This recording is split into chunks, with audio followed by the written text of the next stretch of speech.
ആ സെക്യൂരിറ്റിയെ മാറ്റി നിർത്തിക്കൊണ്ട് ഞാൻ കാണാൻ ചെന്നപ്പോൾ ഇവർ ഫ്രണ്ട് ഗേറ്റ് അടച്ചത്, തരങ്ങിണി സ്റ്റുഡിയോയുടെ ഗേറ്റ് അടച്ചത്.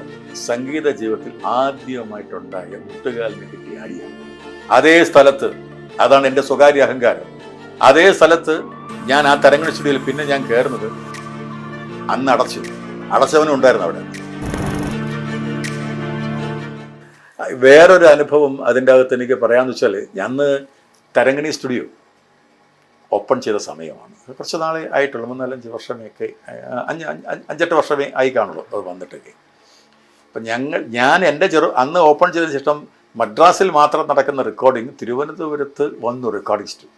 റെക്കോർഡിങ് എങ്ങനെയാണെന്ന് കാണണമെന്ന് പറഞ്ഞൊരു ആഗ്രഹം എനിക്കുണ്ടായിരുന്നു. റെക്കോർഡിങ് എങ്ങനെ ഇരിക്കുന്നു, എങ്ങനെയാണ് ഇതൊക്കെ നമ്മൾ കേൾക്കുന്ന പാട്ട് വരുന്നതൊക്കെ. അപ്പോൾ അതിൻ്റെ അടുത്ത് എൻ്റെ ഒരു ഫ്രണ്ടുണ്ട്, രമേഷൊക്കെ അന്ന് സമയത്ത് അവരെയൊക്കെ പഠിക്കുന്ന സമയമായിരുന്നു. അപ്പോൾ അന്ന് ഞാൻ രമേഷിനോട് പറഞ്ഞു, എൻ്റെ ജീവിതത്തിൽ ആദ്യമായി നെഗറ്റീവായിട്ടൊരു സാധനം ഉണ്ടാകുന്ന അങ്ങനെയാണ്. മനസ്സിലായി? ഞാൻ നമ്മളൊക്കെ ഈശ്വരവിശ്വാസത്തിലേക്ക് വരുന്നത് അവിടെയാണ്.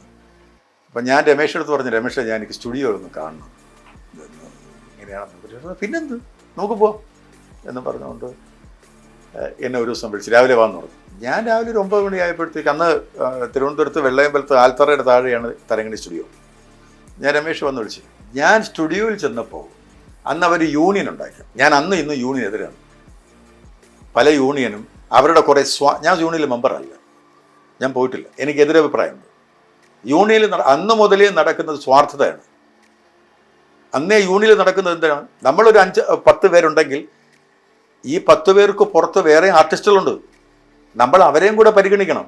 ഇവരന്ന് യൂണിറ്റ് ഉണ്ടാക്കിയതും യൂണിയൻ ഉണ്ടാക്കിയതിൻ്റെ കാരണം അവരൊരു 15 പേരുണ്ട്, അവരെന്നും തരങ്ങിണിയിൽ വായിക്കണം എന്ന് പറയും. അങ്ങനെ ഒരു യൂണിയൻ ഉണ്ടോ? യൂണിയൻ എന്ന് പറഞ്ഞാൽ എല്ലാവരെയും ഒരുമിച്ച് നിർത്തില്ലല്ലേ യൂണിയൻ്റെ ജോലി കടമ എന്ന് പറഞ്ഞാൽ. യൂണിയൻ ഉണ്ടാക്കി വെച്ചിട്ട് ഞങ്ങൾ മാത്രം വായിക്കാം. അന്ന് മുതലേ ഞാൻ ഇവന്മാരെ നോക്കി വെച്ചിരിക്കുകയാണ്. അപ്പോൾ അതിലന്ന് ഒരാളുണ്ട്, അയാൾ ഞാൻ പേര് ഇപ്പം മരിച്ചുപോയ ആളുണ്ട്. അന്ന് തരങ്ങിണി സ്റ്റുഡിയോയിൽ സെക്യൂരിറ്റി ഉണ്ട്, മനസ്സിലായില്ലേ? ആ സെക്യൂരിറ്റിയെ മാറ്റി നിർത്തിക്കൊണ്ട് ഞാൻ കാണാൻ ചെന്നപ്പോൾ ഇവർ ഫ്രണ്ട് ഗേറ്റ് അടച്ചത്, തരങ്ങിണി സ്റ്റുഡിയോയുടെ ഗേറ്റ് അടച്ചത്. അങ്ങനെ ആർക്കൊന്നും കയറാൻ പറ്റില്ല എന്ന് പറഞ്ഞിട്ട് പൂട്ടിക്കൊണ്ടുപോയി.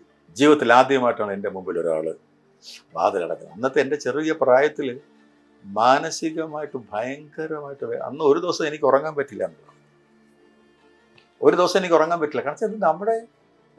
കാരണം നമ്മളൊക്കെ ആഗ്രഹമല്ലേ നമുക്ക് കാണാൻ പോവുക എന്നുള്ളത്. ടിക്കറ്റ് എടുക്കണമെങ്കിൽ ടിക്കറ്റ് എടുക്കുമായിരുന്നു, അങ്ങനെ ഉണ്ടെങ്കിൽ കാണുമായിരുന്നു. അവർ കയറ്റി വിട്ടില്ല. ഇതെൻ്റെ ജീവിതത്തിൽ, സംഗീത ജീവിതത്തിൽ ആദ്യമായിട്ടുണ്ടായ മുട്ടുകാലിന് കിട്ടിയ അടിയാണ്. അതേ സ്ഥലത്ത്, അതാണ് എൻ്റെ സ്വകാര്യ അഹങ്കാരം, അതേ സ്ഥലത്ത് ഞാൻ ആ തരങ്ങിണി സ്റ്റുഡിയോയിൽ പിന്നെ ഞാൻ കയറുന്നത് ദേവരാമാഷ കയ്യും പിടിച്ചിട്ടുണ്ട്. എൻ്റെ റെക്കോർഡിങ്ങിൻ്റെ ആദ്യത്തെ അനുഭവമാണ് ഞാൻ പറഞ്ഞത്.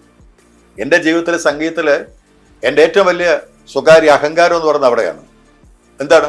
ദേവരാമാഷ കയ്യും പിടിച്ചോണ്ട് ചേട്ടത്.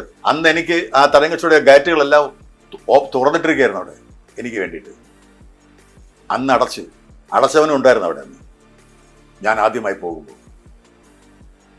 അതുപോലെ ഒരുത്തന് കിട്ടുന്ന, ഒരു കലാകാരനെ കിട്ടുന്ന ഏറ്റവും വലിയ അനുഭവം അതുപോലെ എനിക്കാട്ടെ. അതാണ് മാഷിൻ്റെ കൂടെ എത്ര സിനിമയിൽ വായിച്ചു എന്നോ ഏതൊക്കെ ഫിലിമിൽ വായിച്ചെന്നോ എന്നുള്ളതല്ല എൻ്റെ വിഷയം.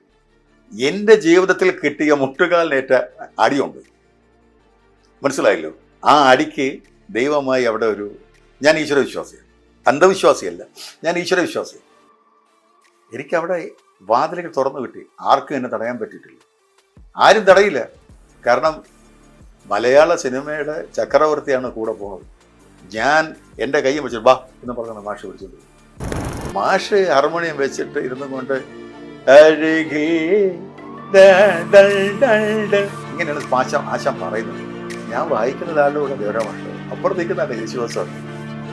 ദാസൻ്റെ അവിടെ നിന്നോട്ട് ഒരൊറ്റ വിളിക്കുമ്പോഴത്തേക്ക് ഒരു നിമിഷം ഞാൻ വായിക്കാൻ പറ്റും. അവിടെ റെക്കോർഡിസ്റ്റ് ഉണ്ടെങ്കിൽ പോലും മാഷാണ് റെക്കോർഡ്. ഞാൻ തരംഗ നിശയിൽ ഇരുന്നിട്ട് മാഷെടുത്തപ്പോൾ ആദ്യം എൻ്റെ സംഗീതത്തിൽ ഞെട്ടിയ സാധനമാണ്. അന്ന് ഭാഗ്യം കിട്ടിയത് 2 സോങ് പാടുമ്പോഴും യേശുദാസും ചിത്രയും ലൈവാണ്.